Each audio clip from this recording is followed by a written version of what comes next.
Ito naman ang pag-usapan natin, mga ka-GPnatics. Bong Revilla, kumanta na, itinuro daw itong si Sara Duterte na utak di umano, mga kababayan, ng flood control mess. Totoo nga ba ito, mga kababayan? Kasi ngayon, sikat na sikat po sa social media, mga kababayan, mga ka-GPnatics. Talaga naman, kalat na kalat ang mga post na ito at nagsasabing itong si Bong Revilla ay itinuturo itong si Sara Duterte. Ito po, tingnan natin. Medyo delay lang ng konti itong ano ko at yung internet natin, mga kababayan. Medyo naglolo ko ngayon. Pero kaya naman ito pagtiisan.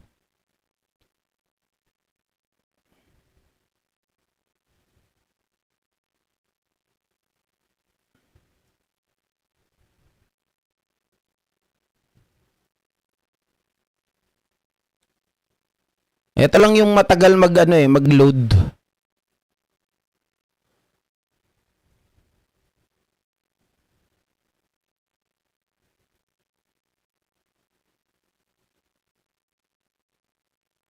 Ngik, ngik, ngik. Walang ya.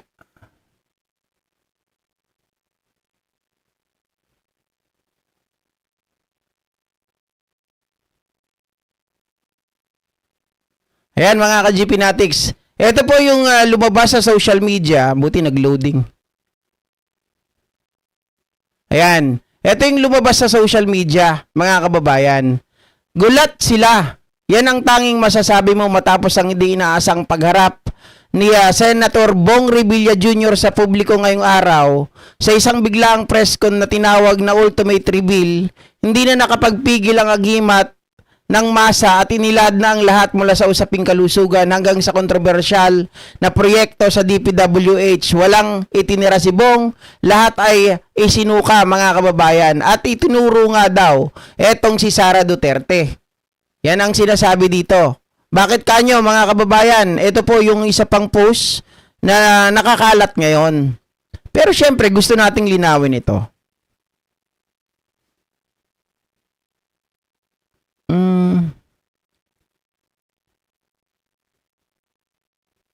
Delay talaga yung ano niya.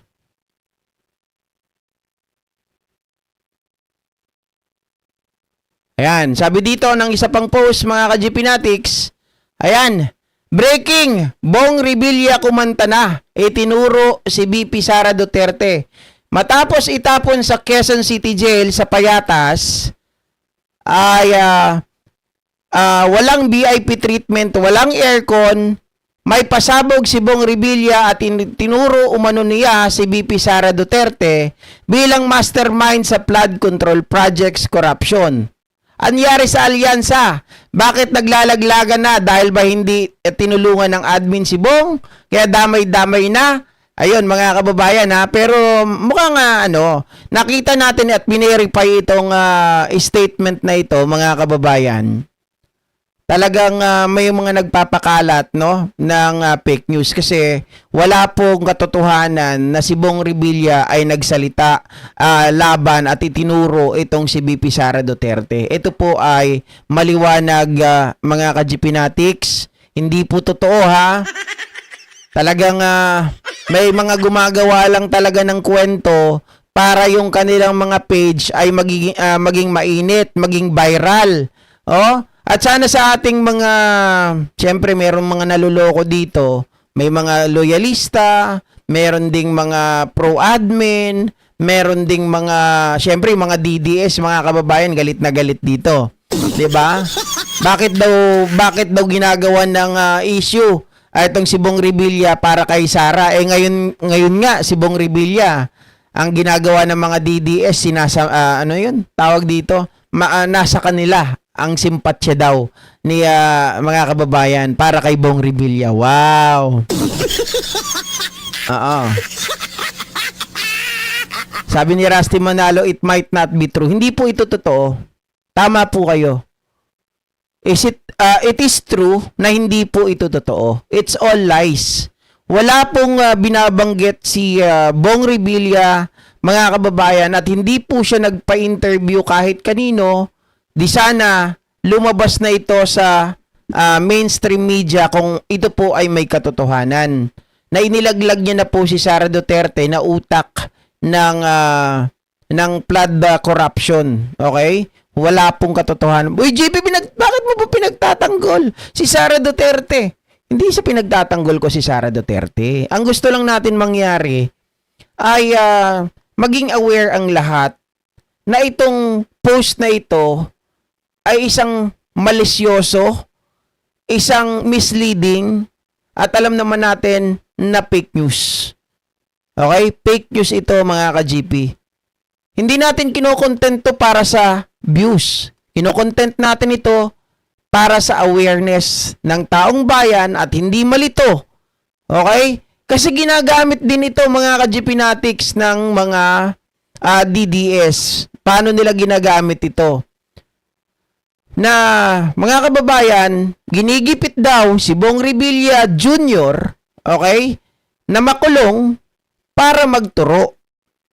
Okay? Kapalit ng kalayaan. At syempre, para makalaya, sabi ng mga DDS, mga kababayan, ay kailangang ituro ang mga Duterte. Yan po ang kanilang pinalalabas ngayon. Pero wala pong katotohanan na si Bong Revilla ay nagsalita at umamin na si BP Sara ang ugat ng korupsyon. Pero alam naman natin na si Sara Duterte ay meron ding kinakaharap ng corruption cases or corruption case. 'Di ba? Yung kanyang confidential funds. 'Yun ang totoo. Okay? So yung mga nagpapakalat dito, sana sa ating mga pro-admin, no, tawanan nyo na lang 'yan. Huwag nyo nang i-share dahil baka kumita pa, no? Baka kumita pa yung nagpapakalat niyan. Halatang ano lang kasi meron na ding kita ngayon yung picture.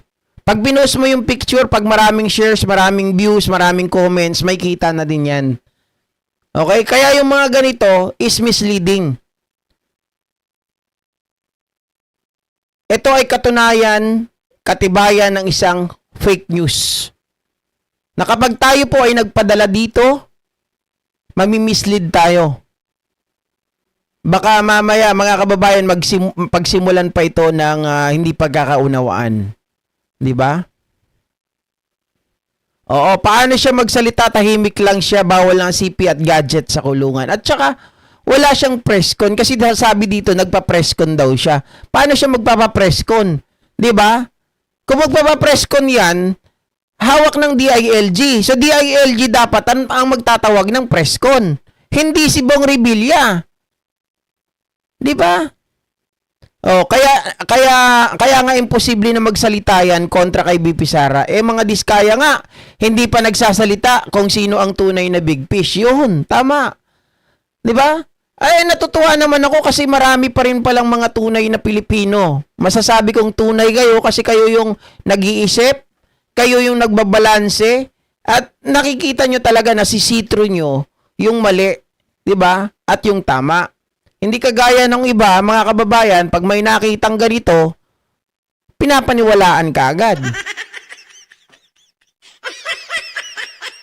Sabi ni Rala Mikael Karatian, ka-GB kahit hindi ilaglag ni Bong, alam na natin ang totoo. Alin ang totoo? Palagay ko naman hanggat wala tayong nakikitang ebidensya na si Sara ang ugat, kasi malayo Malayo naman na may kinalaman si Sara doon sa flood control anomalies. 'Di ba? Pero sa ibang bagay, meron. 'Di ba? At alam natin, marami din nakurakot. Inamin nga ni Digong Marami silang nakurakot, nagastos na nga daw niya lahat, 'di ba? 'Yun ang totoo. Ay, Baltazar Zuwaiso. Tama ba 'yon? Baltazar Zuwaiso. Ma'am Elizabeth na Pisa. Ang totoo, si Jinggoy and Joel ni-recommend to be prosecuted for corruption, bribery, and plunder by the ICI. Oo, kaya lang wala pang preliminary investigation kay Joel. Kay Jinggoy, wala pa din. Okay? Sabi ni Argen Baldonado, hello po, ngayon lang po makakinig sa'yo, sir, kasi busy po lagi ko pong hindi makaabot ng live mo. Okay lang yan, Argen. Walang problema, may replay naman 'di ba? May replay naman. At saka kung mga busy kayo talaga, yun ang unahin. Kasi trabaho nyo yan eh. Baka mawala yan, di ba? Ay nako mga Duterte, ang ugat ng flood control, yan ay hinala ko, sabi ni NetVlog. Totoo naman, NetVlog. Sa kanila nagsimula yan. Sa mga Duterte kay Tandang Digong pa. Way back 2016. Kaya nga ayaw, natatandaan nyo yung ledger nitong si Curly Discaya? Di ba? Nirecommend niya yan. Inopen niya yan, hawak niya yung mga ledger. Pero eventually, mga kababayan, biglang nagbago ang isip na kesyo wala na daw sa kanila yung ledger. Kesyo kailangan daw nilang pumunta ng City Hall. Bakit sa City Hall? Samantalang noon, ang pagkakasabi niya, nandun sa kanilang bodega. Nakatago lang doon, nakafile yung kanilang mga ledger at yung mga joint venture. Di ba? Tapos ngayon, biglang-bigla, kailangan ipasabpina na lang daw yung DPWH at doon na lang kunin yung kopya. Malalaman ba doon, mga kababayan, yung mga tagong ano tawag dito, mga tagong usapan ninyo o yung mga under the table nyo? Syempre hindi nila alam sa DPWH yun. 'Di ba? Yung sa inyo talaga direct na magsasabi dahil yun ay listahan ninyo, hindi magsisinungaling yun. Salamat Argen Baldonado. Thank you so much. Pero ako naniniwala talaga, tama kayo dyan, NetVlog, na talagang ang ugat niyan, nagsimula yan sa mga Duterte. Kasi hindi niya nasawata hindi niya napigilan. 'Di ba? Sabi pa nga niya noon hindi ko talaga mapipigilan ng korupsyon. Maghanap kayo ng panibagong Marcos. 'Di ba? Ngayon, nakita ni Pangulong Bongbong Marcos. Aba, mga kababayan, nung nakita, imbes na hangaan siya ng mga Duterte, anong ginawa? Sinisiraan, gustong patanggalin.